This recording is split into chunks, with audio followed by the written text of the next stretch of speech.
umpisahan na po agad natin. Ito pong ating talakayan. Muna dito po sa nakita nating balita. Alam nyo ba mga kababayan, na ito pong si Senator Risa Hontiveros ay nagsampa ng kaso laban po dito sa mga vloggers na nasa sa likod ng pagpapakalat mga kababayan or mismong nasa likod ng video nitong si Alias Rene na kung saan binabaligtad lahat ng sinabi niya doon mga kababayan sa Senado. So ngayon, kung titingnan nyo ayon po dito sa Inquirer.net, Hontiveros files cyber libel, rap versus people behind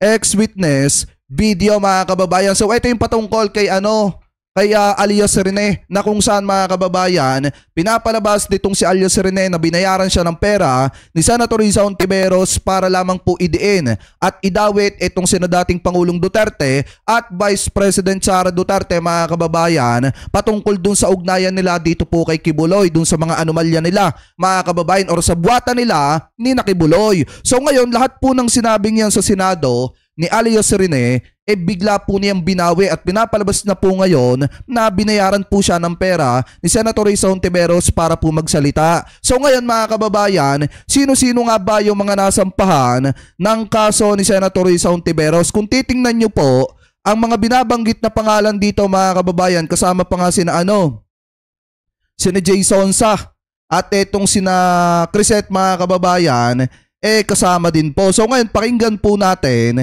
etong nakita po nating video. Ipinakita ko lang sa inyo yung article para alam po ninyo yung konteksto mga kababayan ng video po na panonoorin natin. So ito po yung interview ni Senator Risa Hontiveros na kung saan binanggit po niya yung mga pangalan ng mga vlogger din na kinasuhan niya po dito mga kababayan dahil po sa yon ang tinitingnan na nasa sa likod ng pagpapakalat noong video nito pong si Alias Rene na pinapalabas na binayaran ni Senator Risa Hontiveros. So ito i-play po natin. Sino po yung mga kinasuhan ay sinama po natin sa reklamo natin sa NBI? Una, nandito ako ngayong umaga gaya ng sinabi kong gagawin ng Lunes kasama sina Attorney Britannico at yung kanilang firm para maghain ng reklamo sa National Bureau of Investigation. Sana kasama dito si Jay Guevara. Sana kasama dito si Jay Guevara para para masaya. Pangunahing layunin ng reklamo, alamin sino o sino-sino ang nasa likod ng pag-produce ng video, 2 video na ni Michael Maurilio. Dahil hanggang ngayon, wala pa ring umaamin, wala pa ring nag-aangkin. At pangalawa, para imbestigahan din sa pamamagitan ng reklamo ito, yung mga vlogger na pinamumudmod at dinadagdagan pa ang mga kasinungalingang nakalagay sa mga video ni Michael Maurilio. Kabilang po dyan sina Crisette Chu, Jay Sonza, Sasasot, Trixie Cruz Angeles, Banat Bay at iba pa.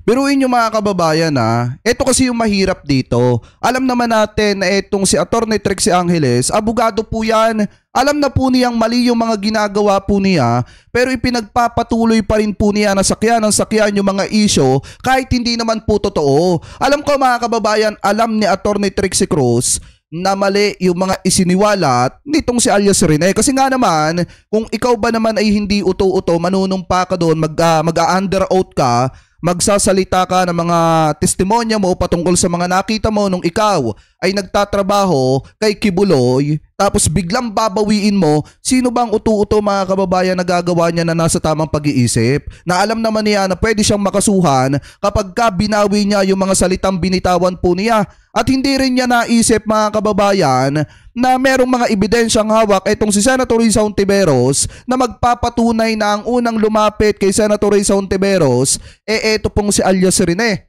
At nagpipresenta na handang tumistigo laban po dito kay Kibulok. Tapos nagulat na lang tayong lahat, biglang binawi ni Alias Rene lahat po ng sinabi niya. Baka naman nabayaran mga kababayan, hindi kaya? Baka naman nabayaran ng kampo nitong si Kibulok or di kaya naman tinakot ng kampo nitong si Kibulok di umano para bumaligtad etong si Alias Reneng ito. Tapos hindi nyo ba napapansin mga kababayan?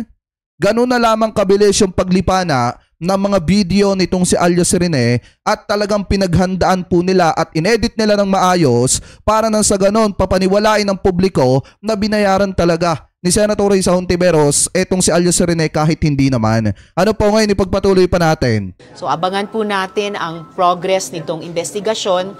Unang hakbang pa lang ito, aalamin po namin at sa payon ng aking mga abogado kung sino pa ang dapat kasuhan at ano-ano pa ang dapat ikaso sa kanila. Sama niyo si Jay Guevara! Isama niyo si Jay Guevara, yung iba pa dyan. Ipagsasama niyo na yung mga fake news dyan. Initially, Senator, ang final niyo po ay perjury po ba o meron pang libel din? Batay sa payo ng aking mga abogado, cyber libel ang appropriate na ireklamo dito. Sabihin ko po sa inyo, bilang isang nagtatrabaho sa public service, bukas ako lagi at dapat lang bukas lagi sa mga sa mga kritisismo. Pero hindi ako papayag sa ganitong mga pagsisinungaling, mga mapapanganib na pagsisinungaling, lalo na't ang tinarget ay hindi lang ako, ang tinarget ay ang mga witnesses, ang tinarget pati mga staff ko, tinarget ang Senado mismo. Senator, ilan lang yung reklamo niyo? Sir? Ilan po ang reklamo niyo? So far, 1 dosena. Nako. Pero batay nga sa mapag-aalaman ng NBI sa kanilang investigasyon, maaring dumami pa po yun at maaring dumami pa dagdag sa cyber libel. Oy, Ate Joy Salay, mega love shoutout. Thank you po sa pa-member po. Thank you po ha. Ang iaakakusa ko sa kanila. Yung inyo po mga binanggit na pangalan, Senator, sila po kasama po sa kaso ito. Kasama na po sila dito sa reklamong inihain namin ngayong umaga. Suppose ba tayo send ng inquiry on them? Diba parang profilation of... Tsaka hindi nyo ba napapansin mga kababayan, yung ginagawa ng mga DD shit na vlogger, habit na po nila yan. Yung ginagawa nila dito kay alias Rene ay katulad po ng ginagawa nila noong mga panahon na inaakusahan nila ang presidente na gumagamit po ng ipinagbabawal na bato nung naglabas sila ng video para papaniwalain ng publiko na si PBBM talaga yung naando doon sa video. Ngayon, ang ginawa naman nila mga kababayan, kumuha naman sila ng isang karakter na sisira ng kredibilidad ni Senator Risa Hontiveros. Ang problema kasi may ebidensya na hawak itong si Senator Risa Hontiveros na magpapatunay na ito pong si alias Rene yung lumapit mga kababayan dito kay Senator Risa Hontiveros. Alam nyo, nung lumapit pa nga daw, etong si alias Rening ito, napakarami pa ng demand. Tapos ang laging sinasabi, willing po siyang tumistigo laban po dito kay Kibulo kasi marami daw po siyang alam. And then nung isang beses na hindi napansin mga kababayan, nag-message ulit sa Gmail mga kababayan ng opisina ni Senator Risa Hontiveros, etong si alias Rene, at nagpipresenta na handang tumistigo laban po dito kay Kibulok. Pero ang nakakapagtaka dito, bigla pong binawi ni alias Rene lahat po ng sinabi niya. Magkano kaya ang kapalit mga kababayan ng pagbaligtad nitong si alias Rene? Yan po yung tanong natin. Kasi hindi naman babaligtad dyan kung hindi nabayaran ng malaking pera or di kaya naman kung hindi tinakot para bumaligtad at baguhin po yung statement laban po dun sa tao na inaakusahan po niya. Ano po ngayon, ipagpatuloy pa natin. Fake news na naman to. Nasimulan na yan ni Senator Kiko Pangilinan nung nakaraang 18th Congress pa. At bukas naman sa kabubukas na 20th Congress na ulit o patuloy itong investigahan. Pero ngayong umaga, dito po kami ng firm ni na Attorney Britannico nakatutok sa reklamo sa NBI. At gaya ng nabanggit ko, unang hakbang pa lang ito, nasabi ko na po nung Lunes, maghahain din po ako ng mga criminal complaints laban sa mga tao o grupong ito. Lalo na, pag mas napag-alaman na ng NBI, sino talaga ang nasa likod ng pag-produce at pag-mod ng kasinungalingang video na ito. Sir, meron na po ba kayong huling information, update about po dun sa whereabouts ni Michael Morillo? Wala pa ring firm updates about that dahil pagkatapos nung kanyang mga huling mensahe sa opisina ko noon lamang June 22 at 23 nitong 2025. Imagine, just a little more than a week ago, naghuhumingi ng rescue dahil siya daw ay kinidnap ng KOGC at siya daw ay dun dinadakip Glory Mountain. Hanggang ngayon at nung finoward namin agad sa PNP yung mga messages na iyon at agad din nilang kinikilusan. Kaya lang, habang kinikilusan na yung kanyang mga mensahe noon, ay lumabas na itong video. Take note din pala, no, yung nirereklamo kong, pinaiimbestigang fake news channel, nagngangalang Pagtanggol Valiente. Bagong-bago po yan. Binuo lamang nung June 24, the day after. So ibig sabihin mga kababayan, kung iisipin niyo yung sinasabi dito ni Senator Risa Hontiveros na humihingi ng tulong itong si alias Rene, dito po kay Senator Risa Hontiveros dahil kinidnap daw at dinala sa KOGC mga kababayan, possible lang nasa sa likod ng lahat ng ito na mga kumakalat na mga videong yan at kaya niya nagawa na magpalabas ng ganyang video, magsalita ng kung ano-ano na pagbaligtad, dahil tinakot nga mga kababayan or di kaya naman baka inopera ng pera ng mga taga KOGC. So ibig sabihin, ang nasa likod pala ng lahat ng ito yung KOGC mga kababayan at yung mga vlogger ni Digong, at Nicky Bulok na nagpapakalat ng video pong ito. Kaya dapat lang talaga nakasuhan yung mga yan kasi hindi naman po matututo at madadala yang mga yan mga kababayan pag hindi po nakakatikim ng mga kasong katulad ng ginagawang ito ni Senator Risa Hontiveros. Dahil biruin nyo mga kababayan na nagkaroon na ng TRICOM. Pinatawag yung mga fake news pero sa glip na madala yung mga yan, mas lalo pa mga kababayang umulit at mas lalo pang inatupag na gumawa ng fake news para lamang sirain ang kredibilidad ni Senator Risa Hontiveros. So ngayon ipagpatuloy pa natin nung mga huling mensahe ni Michael Maurilio. So, hiniling ko sa NBI ngayon alamin sino ba yung Pagtanggol Valiente na yan, sinong mga tao, sinong grupo, at dahil baka o malamang konektado yan dun sa cry for help nung earlier last month ni Michael Maurilio. Nanalangin pa rin ako para sa kanyang kaligtasan. Sana matukoy kaagad ng PNP Davao kung nasan siya at mailigtas. Pero gayunpaman, kailangan na niyang magpaliwanag at managot kung bakit siya nagsisinungaling sa mga video na ito. Sen, do you believe in the theory na maaaring yun nga, kinidnap po si Michael Maurilio? His statement was not on his own volition at siya po ay in grave danger?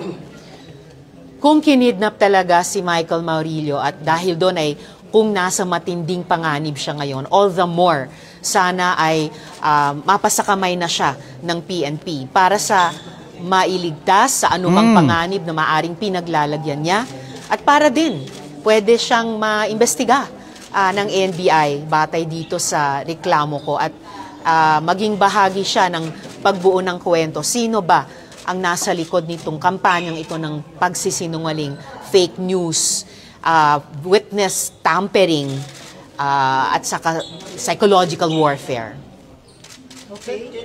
Isa na lang. Do you think it's also appropriate that the government or Senate on their part gumawa po ng action para ma-rescue nga po ito kasi parang it's like in danger po? Well, ang sabi dito ni Felix Acol Sr., lus-lus mo, nagpapalusot pa kayo, madam, bistado ka na, PhilHealth Queen. Ano yun? Marcoleta, imbestigahan nyo yan sa Senado. Alam nyo ba mga kababayan, ito nga yung nakakapagtaka dito Yung issue ni Senator Risa Hontiveros, siya naman po ay inilaban niya. Ano po yung isyong ibinabato sa kanya, yung mga PhilHealth na yan. Pero bakit ang nakakapagtaka dito? Ang napapansin nyo lamang ay yung PhilHealth na sinasabi ninyo at ipinupukol nyo kay Senator Risa Hontiveros. Hindi sa ipinagtatanggol ko siya. Yung matatagal dito, alam nyo, pag may mali si Senator Risa Hontiveros, kinikriticize po natin yan. Ano po, base dun sa nakikita po nating mali. Pero kung titingnan po natin yung ginagawa niya ngayon, hindi naman po para sa sarili niya yan. Ang ginagawa po niya ngayon, binibigyan niya ng hustisya yung mga di umano'y na abuso nitong si Kibulok. So ngayon, ang nakakapagtaka lang dito sa mga taga-suporta ni Digong at ni Kibulok, ang sinasabi nila, puro PhilHealth na ganyan. Pero yung issue ng Parmalim, hindi nyo man lang masabi sa publiko. Yung issue ng Parmalim at corruption, habang yung mga kababayang Pilipino natin ay dumadanas ng matinding pandemya, ano ang ginagawa ng gobyerno ni Digong? nagkakaroon pa mga kababayan ng kurakutan at dyan na nga po pumapasok yung Parmalim na yan. Lalakas ng loob niyong magsabi na PhilHealth pero yung Parmalim hindi naman ninyo masabi sa publiko. Diba? Yan yung problema doon sa mga taga-suporta ni Duterte na kahit inuuto na kayo ng sinusuportahan ninyo, diretso pa rin kayo sa kakahanap ng paraan para lang sirain yung isang tao na nagpapatotoo ng lahat ng ginagawang hindi maganda ng mga kaalyado ni Digong. So ngayon, yung mga nagsasabi dyan na PhilHealth, mas mabuti na ang tutukan nyo muna yung Parmalim.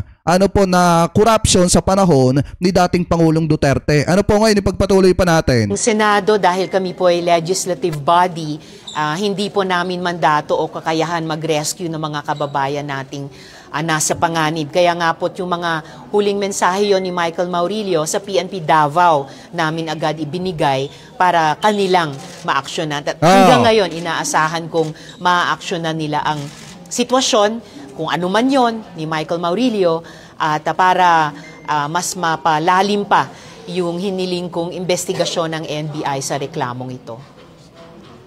Ayan. So yung mga vlogger ni Digong na iba, vlogger ni Kibulok na iba ay kasama po sa kinasuhan ngayon ni Senator Risa Hontiveros. So yung mga gumagawa dyan ng fake news, deserve yung makasuhan. Kasi unang-una mali naman po yung ipinapakalat ninyo at ginagawa ninyong yan para lang sirain ang credibility nung isang tao nakakampi ng mga kababayang Pilipino po natin na naabuso at ngayon ay nagbibigay ng hustisya dito po sa mga kababayang Pilipino natin na naabuso na ito. Alam nyo ba mga kababayan, lahat kayang gawin ngayon ng mga kaalyado nitong si Kibulok at gagawin lahat ng mga yan yung paraan na pwede nilang magawa para lamang po mapatahimik yung mga witness na posibleng makakapagdiin dito po kay Kibulok mga kababayan at para maturuan po nila ng leksyon yung mga tao na nagsiwalat sa maling gawain nitong si Kibulok. Kaya hindi na rin nakakapagtaka kung bakit etong si alias Reneng ito mga kababayan nagsusumbong kay Senator Risa Hontiveros at sinasabi na siya po ay kinidnap at ngayon ay nasa kay OGC. At hindi na rin nakakapagtaka kung bakit siya nakakapagsalita ng mga hindi magagandang bagay ng mga pagbaligtad. Dun sa mga sinabi niya sa Senado kung paano niya idiin etong si Sara Duterte na ngayon po ay binabawi na po niya. So baka nga naman mga kababayan na ando doon sa kay OGC etong si alias Rene. At eto po mga kababayan ay tinatakot kaya bumaligtad. Pero anyway, kahit papaano bigyan natin ng benefit of the doubt. Kasi nga baka mamaya ganun nga po yung nangyari. Pero para sa akin, yung mga nasa sa likod ng mga yan, yung mga nagpapakalat, gumagatong, walang iba kung hindi yung mga vlogger ni Digong at deserve nila na makasuhan ni Senator Risa Hontiveros. Sayang nga lang hindi napasama yung iba na matitinding magmura at bumanat dito po kay Senator Risa Hontiveros. Anyway, mga kababayan, so kung pakikinggan nyo ito, buti pa si Senator Risa Hontiveros, bukod sa hindi konsentidora, talagang may paninindigan para itama yung mga pagkakamali ng mga politiko na mapang-abuso sa mga kababayang Pilipino po natin. Samantala, eto pong isang senador na naka-blind item dito po mga kababayan sa Abante TNT tunay na tabloidista or Abante una sa balita, isang senador na konsentidor. Biruin nyo ba naman mga kababayan eto kayo na ang bahalang humula kung sino yung senador na tinutukoy po dito sa ipinost na blind items nito pong nitong Abante una sa balita. Kasi sabi po dito mga kababayan, eto daw, Senador kinonsinte bembangan ng 2 staff. Ibig sabihin, eto pong senador na ito ay may 2 staff, lalaki at babae. Ngayon, yung matandang lalaki na staff nitong senador na ito mga kababayan, nagkagusto dun sa bagong staff na kapapasok pa lamang na maganda yung pangangatawan at medyo bata pa rin at ngayon ay nag-aaral ng abogasya. So ngayon, dahil nga nagustuhan ito pong staff ng senador na ito, kahit alam nung senador mga kababayan kinukonsinti niya yung ginagawa ng kanyang mga staff na hindi po maganda. So ngayon, basahin po natin yung nilalaman. Sabi po dito mga kababayan, eto daw, sino raw itong senador ang kinukonsinte ang love affair ng 2 nitong staff? Ayon sa nakalap ni Mang Teban, wait lang stop lang natin yung ads. mataas ang posisyon ng lalaking staff sa opisina ni Senator, habang ang babae ay bagong salta lamang at nag-aaral ng abogasya sa isang hindi sikat na universidad. Sabi pa dito mga kababayan, kahit na pamilyado itong si lalaki na may edad na abay pinatos ang beauty staff, paano ba naman kasi ay parang labanos ang kutis at maraming larawan sa social media na nakaliyad o nakatuwad na parang gustong magpa-audition sa Viva Max. Sa madaling salita, nahulog ang loob nitong si lalaki at para paandaran si babae, abay bumili ng condominium unit sa Makati na malapit sa tulay patungong Mandaluyong. Bukod diyan, bumili rin ito ng kotse para hindi na palaging nagbubok. Sa TNBS ang kanyang bebot. Ito pa daw mga kababayan kaya itong si lalaki imbis na makipagbanding sa kanyang pamilya tuwing weekend, inuubos ang lakas ng girlfriend nito.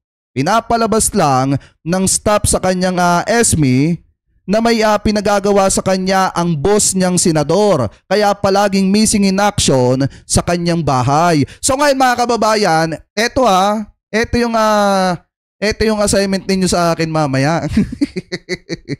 Ipangalan ninyo, i-comment ninyo kung sino yung senador na konsentidor na tinutukoy po dito sa blind item ng Abante Una sa Balita. Kasi mga kababayan, kung nagagawa ng senador na ito na konsentihin yung ginagawang hindi maganda ng kanyang staff mga kababayan, kaya din po niyang konsentihin yung baluktot na kamalian dyan po sa Senado, lalo na sa issue ng impeachment mga kababayan ni Sara Duterte. So ngayon sabi pa dito, basahin pa natin. Ito pa daw ang matindi rito, alam daw ng senador ang relasyon ng dalawa niyang staff pero hindi lang nakikialam dahil pareho naman umanong nasa wastong gulang na ang mga ito at alam ang bawal at hindi. Pintahan nyo na ang senador na kumukonsinte or kinukonsinte ang bawal na relasyon ng dalawang staff ay pwedeng hanapin sa mataas na lugar mga kababayan. Yan yung sabi dyan Yan yung sabi dyan. So ngayon, kayo na yung bahalang manghula kung sino yung senador na ito. Eto ba yung senador na basta nangahalik? Eto ba yung senador na basta nangahalik mga kababayan? Pero anyway, comment below na lamang po kung sino yung tinutukoy dito. Kasi biruin nyo, napakatindi naman ito. Etong senador na ito kinukonsinte yung bembangan ng dalawa niyang staff. Ganun ba talaga mga kababayan? Kamanhead etong senador na ito. Buti pa itong si Senator Risa Hontiveros may paninindigan at hindi marunong kumonsinte. Samantalang itong senador na ito, alam na nga niyang pamilyado yung kanyang staff. Alam na nga po niya mga kababayan na mali na yung ginagawa ng kanyang staff. Biruin nyo ba naman kung gaano katindi, makapambabae lamang, handang bumili ng isang condominium at binilhan pa ng mamahaling sasakyan yung kinagigiliwan ng kanyang staff na lalaki. Di ba kung ikaw ay taong gobyerno na may ginagawang hindi maganda, hindi mo afford. Na kung ikaw ay may ginagawang tama, talagang hindi ka basta-basta makakabili para lang sa mga babae mo ng mga ganyang klase ng mga condominium at mga mamahaling sasakyan. Pero kung ikaw ay staff ng senador tapos may ginagawa kang hindi maganda at sa madalit salita nangungurakot ka, talagang easy lang nagastusan yung mga babae mo. Ang nakakapagtaka lang dito, kahit alam nung senador na yon, pinababayaan lamang po niya at kinukonsente lamang po niya. So ngayon mga kababayan, hulaan nyo na kung sino yung tinutukoy dito. Eto ba yung senador na basta nagmumukbang? Eto ba yung senador na basta nangahalik? Eto ba yung senador na may mamahaling relo? So comment below na lamang po mga kababayan kung sino yung senador na tinutukoy po dyan.